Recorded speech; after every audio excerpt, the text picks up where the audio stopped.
بسم اللہ الرحمن الرحیم نحمدہ و نصلی و نسلم علی رسول الکریم۔ حضرت قبلہ مفکر اسلام قاری محمد زوار بہادر صاحب اور حضرت مجاہد اہل سنت حافظ نصیر احمد نورانی صاحب کے ساتھ ہم آپ کی خدمت میں حاضر ہیں۔ معزز حاضرین، اس وقت ملک پاکستان شدید بحران کا شکار ہے اور انتہائی نازک اور مشکل دور سے گزر رہا ہے۔ نہ حکومت مستحکم ہے، نہ معیشت مستحکم ہے، لیکن حیرانی اس وقت ہوتی ہے کہ جب پوری حکومت وزیر اعظم صاحب کابینہ کو لے کے تو انگلینڈ جاتے ہیں صرف میاں صاحب سے مشورہ کرنے کے لیے کہ بھی ہم نے پٹرول مہنگا کرنا ہے یا سستا کرنا ہے، تو اس مشورے کے لیے بھی پوری کابینہ میاں شہباز شریف صاحب جہاز بھر کے لے جاتے ہیں، اور جس دن سے میاں صاحب تشریف لائے ہیں، وزارت عظمیٰ کا لفظ اٹھایا ہے، اس دن سے ایک ہی نعرہ لگا رہے ہیں کہ میں اپنے کپڑے بیچ دوں گا اور قوم کے لیے میں کپڑے بیچ دوں گا، جان دے دوں گا، اور کبھی کہتے ہیں میں جان دے دوں گا۔ لیکن عجیب بات ہے، کپڑے بھی بیچتے ہیں، جان بھی دیتے ہیں، لیکن استعفیٰ نہیں دیتے۔ اچھا، قوم سے قربانی مانگتے ہیں۔ اسحاق ڈار صاحب جو ہیں وہ کہتے ہیں کہ اللہ کے ذمہ ہے، تو بھی آپ لندن میں بیٹھے ہوئے تو آپ لندن میں بیٹھے، یہ تو بات ہمیں بھی پتہ ہے بھی اللہ تعالیٰ کے ذمہ ہے اور رب کرم فرمائے گا، لیکن جب آپ جیسے بے شرم لوگ اقتدار پر قابض ہوں گے، جو پیسے آتے ہیں، اب تو IMF بھی کہہ رہی ہے کہ بھئی جو ہم آپ کو قرضہ دیتے ہیں، جو ڈالر دیتے ہیں، اس کے بعد وہ ڈالر کہاں چلے جاتے ہیں؟ یعنی اب تو یورپ کے اخبار بھی لکھنا شروع ہو گئے ہیں کہ جس دن IMF پاکستان کو قرضہ دیتی ہے، اس سے اگلے دن دبئی اور یورپ میں جائیدادوں کا ریٹ بڑھ جاتا ہے۔ تو قوم سے کب تک قربانی مانگیں گے؟ پٹرول 35 روپے سے زیادہ مہنگا کر دیا، 40-50 روپے کی اور شنید ہے، بجلی آپ ہر مہینے مہنگی کر رہے ہیں۔ کم از کم جو کیبنٹ کے وزیر ہیں وہ پٹرول فری لینا کیوں نہیں بند کرتے؟ کم از کم اسحاق ڈار صاحب کو اور وزیر اعظم کو یہ تو چاہیے کہ قوم سے سچ بولیں اور بتا دیں کہ آج 2023 میں بھی 31 جنوری 2023 میں پارلیمنٹ کی کینٹین میں ممبران اسمبلی کے لیے چائے کی پیالی کتنے کی ہے، بریانی کی پلیٹ کتنے کی ہے، وہ ریٹ لسٹ پڑھ کے پارلیمنٹ کی کینٹین کی، تو جو معزز آدمی ہوتا ہے وہ تو سوچتا ہے کہ یہ صدقے کے مستحق ہیں، اس دفعہ تو میں اپنی زکوٰۃ جو ہے وہ بھی ممبران اسمبلی کو دوں۔ آپ کے للے تللے، آپ کی بے شرمیاں، آپ کی عیاشیاں، وہ جو ہیں وہ بالکل عروج میں ہیں۔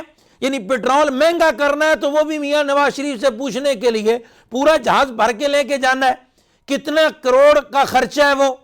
اب مریم صاحبہ تشریف لے آئی، وہ کہتی ہیں قوم کو شکر کرنا چاہیے کہ مطلب انہوں نے مجھے پاسپورٹ نہیں دیا تو میرے علاج کے آخری 2 مہینے تھے۔ اور بی بی آپ کو کس نے کہا ہے آپ قوم پر مہربانی کرو؟ آپ اٹلی میں، یورپ میں جتنی آپ کے بابا جانی نے جائیداد بنا لی ہے، اگر آپ ساری زندگی یورپ میں علاج کرواتی رہے، عیاشی کرتی رہیں، پاکستان آپ کے بغیر بھی چل سکتا ہے۔ آپ اٹلی میں رہیں، آپ یورپ میں رہیں، علاج اپنا کروائیں، بچوں کی شادیاں وہاں ہوتی ہیں، علاج آپ کے وہاں ہوتے ہیں، سیر سپاٹے وہاں ہوتے ہیں، سردیاں گرمیاں وہاں گزرتی ہیں، یہاں اقتدار کے مزے لینے کے لیے آتے ہیں۔ ملک کی جان چھوڑیں، اور جب تک یہ سیاسی لٹیرے اسی طرح قابض رہیں گے، اس وقت تک ملک جو ہے وہ عدم استحکام کا شکار رہے گا۔ حضرت حافظ نصیر احمد نورانی صاحب بھی اس معاشی بحران پہ اور سیاسی عدم استحکام پہ گفتگو کرتے ہیں، لیکن قوم کو بھی سوچنا چاہیے کہ قوم جو ہے وہ کب اب ستو کا نشہ اترے گا اور قوم بھی جو ہے وہ اپنے حق کے لیے آواز بلند کرے گی کہ مہنگائی سے غریب عوام جو ہے وہ بسم اللہ الرحمن الرحیم۔ ملک میں معاشی بحران ہے، ڈار کے دور میں اڈاریاں مار رہا ہے، لوگ پریشان ہیں، آئے دن لوگ خودکشیاں کرنے پہ مجبور ہو رہے ہیں، ملک سے آٹا غائب ہے، چینی مہنگی ہے، گھی پھر 650 سے اوپر ہو گیا ہے، لوگ بیچارے ایک وقت کی روٹی کو ترس گئے۔ وہ لوگ جو کہتے تھے کہ ہم آئیں گے تو معاشی استحکام آئے گا، وزیر خزانہ جب ملک میں آئے تھے، اس وطن عزیز کی دھرتی پہ اترے تھے، میڈیا گواہ ہے، آج بھی ان کے کلپ موجود ہیں، میرے آتے ہی ڈالر 9-10 روپے سستا ہو گیا، اب آپ دیکھیں گے کہ ڈالر نیچے آئے گا، میں لاؤں گا۔ اب قوم نے دیکھ لیا یہ جھوٹے ہیں، جھوٹ بولتے ہیں،